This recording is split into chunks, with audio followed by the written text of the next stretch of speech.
Welcome to your weekly program, Belahdan, a show with an accent for those without one. Really sad news today. Just got in the Egyptian international superstar Omar Sharif, all know, Dr. Zhivago, Lawrence of Arabia.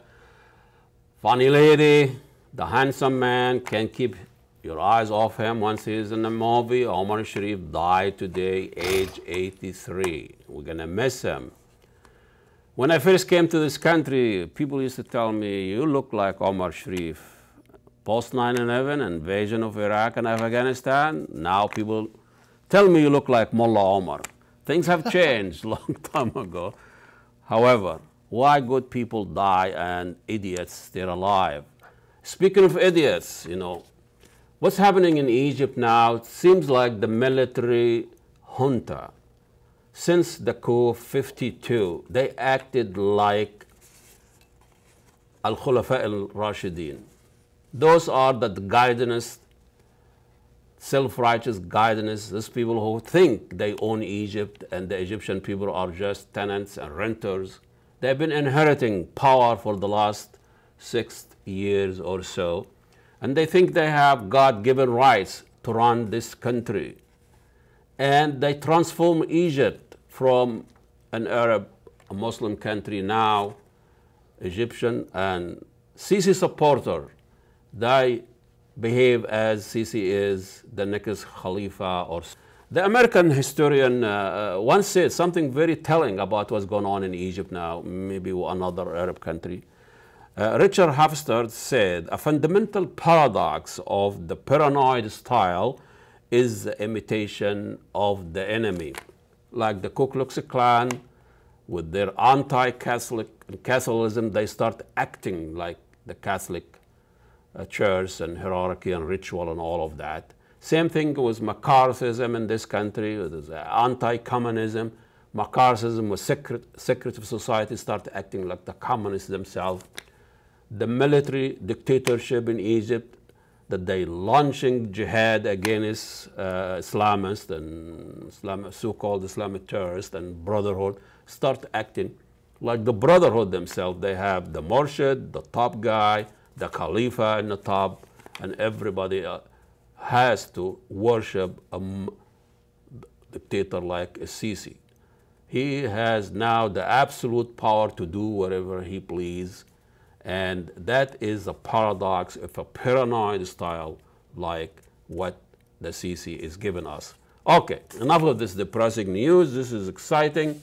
We have a very special guest here today. We've been talking about Arab Spring for the last 4 years. We really haven't heard from a Saudi. He's an economic consultant, Mr. Mohammed Al Dossary. And he is visiting us, and we're going to talk about the Arab Spring 4 years later, what went wrong and what next. Welcome to Belahdan. And you are an economic guy, you know what's going on. I look at it from this perspective. Yeah, so tell us, analyze, a lot of people talk about, if you need a political reform, it also has to be tied to economic reform. I think it's unprecedented. The Arab Spring started from the street. The people who depressed all their lives. So it is spontaneously they rise up, then start growing in the whole society. Everybody uprised against, in Egypt, against Hosni Mubarak. And if you look at it, since 1952, this country been ruled by military dictators. And in Egypt, the way I look at it, it's not only Egypt, it's and the rest of the Arab Spring countries. Like, for example, why it succeed in Tunisia, and not in Egypt, or Yemen, or Syria? Why is that? We don't know. It's relative success in Tunisia. Relative success. That's still true. That's true. Mm-hmm. It's relative, but at least it's a start of believing in the election box, in the votes of the people, who present which group is more or which group to steal the power, whatever. There is a political coverage. What is happening is which group is steal the power, like any dictatorship since 1952. Yeah. You know, if we take Egypt's economy before 1952, during King Farouk, you find out that Egypt's economy was the best among all Arab countries. I remember they were all of the subsidies and support money in the beginning of the unification of Saudi Arabia come from Egypt. They used to take care of Al-Kaaba because we cannot afford it. We have no money that time. So, looking at the Egypt economy then, what happened? Singapore is a little island. If we take their economy, comparing to Egypt, there is no comparison at all. Somebody, president, got elected, all of a sudden, a dictator or a military, I don't know whether he wake up this morning before the rest of them, then he got the chair. Then he got the over what's up in the morning. Yeah. I think who wake up first, then he's the. He got it. So I think he is the one who wake up first. Well, that's the problem also of Morsi. He sleeps late. Yeah. Let's say, you know, why Arab Spring did not reach Gulf area? Because there is stability, political stability for a long time. But also in a monarchy is kind of another form of oppression. It is, but it's not like those. It's not a military one? There is nothing worse than the dictators all over the history, man. There is nothing worse than those people. No, yeah.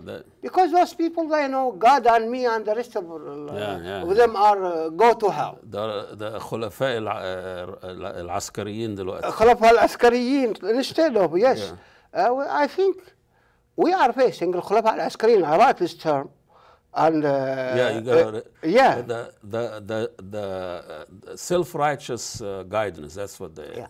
And what I think, that the pressure of the revolution, there is problems of the society itself. When people are uprised, they don't have a plan. They just that's what uprising chanting is. in Liberation Square. Well, it seems like. But sorry about. No. But they don't have a plan. Yeah. What's the development plan? Is there first they start with the political reform. Yeah. Then the economic reform. Then, after the economic reform plan, I mean, I'm talking about plans and policies. After the economic is the social, because somebody will be poor, somebody, like NGOs and all of that, will be active to cover the gap with the poor people. Yeah. No, they do not. I mean, they don't. Well, you have a country that's named after a family. I don't know. I mean, would the Saudi Arabia survive Arab Spring if they hadn't had oil? That could be a good question.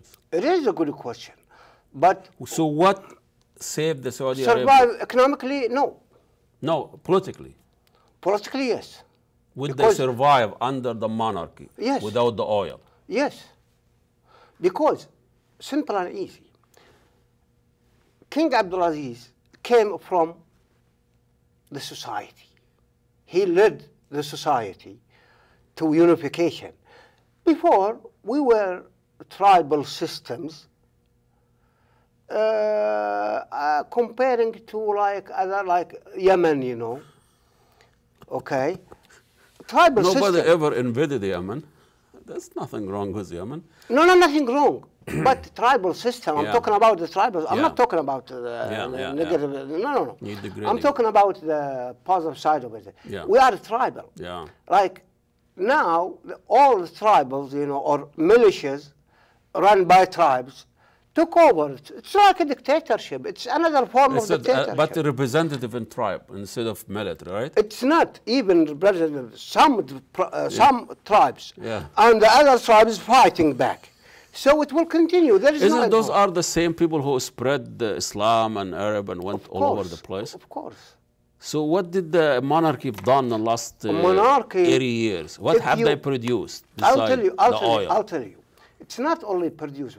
We have political stability for more than 110 years. We have economic prosperity since after the 73 war. Yeah. Okay. Started early 70s even. We have, now we are running, you know, is it in the ninth? Gross? Five plan. I see. 8 or 9. You know, there is economic stability. We are advanced in the petrochemical industries. Advanced because we bring the expertship, international expertship from the West, from Europe, United States, Japan. So we bring all that expertship as joint ventures. Now, it's not only the main source now, next to oil is petrochemical. And this is a huge process. This is processing, exactly. yes, processing. You get more added value and you make money. Oh. But isn't that part of the global economy? It's not really serving the Saudis. No. That's the Saudi policy anyway. That's the king policy. But to serve Exxon and Shell and all of that. They are joint ventures. They are making money, investing. Yeah. And why invest there? Because there is stability. The stability is in the Saudi, key. Here is the key. The stability in Saudi Arabia is almost like the stability of the United States. Yeah. In the United States, there is no dictatorship can come out and say, hey, I'm the president of... but, excuse me, sorry about that. I hope that's not Sisi is calling you. No. Okay. So... I understand, but, you know, there is, you know, what's running is show here Wall Street. So Wall Street is the monarchy of the United States. Same thing. Somehow, has the power, laws, and all of that. Yeah, yes. So every system has its own jihadist. Every system has its own loops. Yeah. And extremists, as you mentioned. So Wall Street are financial jihadists. Financial jihad, yes. And the top of Wall Street is Daesh. Daesh is... but it's not what? I hope they don't reach there. But they don't have a flag. The whole world will be, economy will be really in a... He might not have a flag, but he has the balls instead of the flag. No, well, thank you so much. It's been a pleasure having you, sir. It's really enlightening. It's nice to have some perspective. We have here Mr. Mohammed Al Dossary, and he is an economic consultant visiting us from Saudi Arabia. We'll see you next week. Assalamu alaikum, and God bless you all.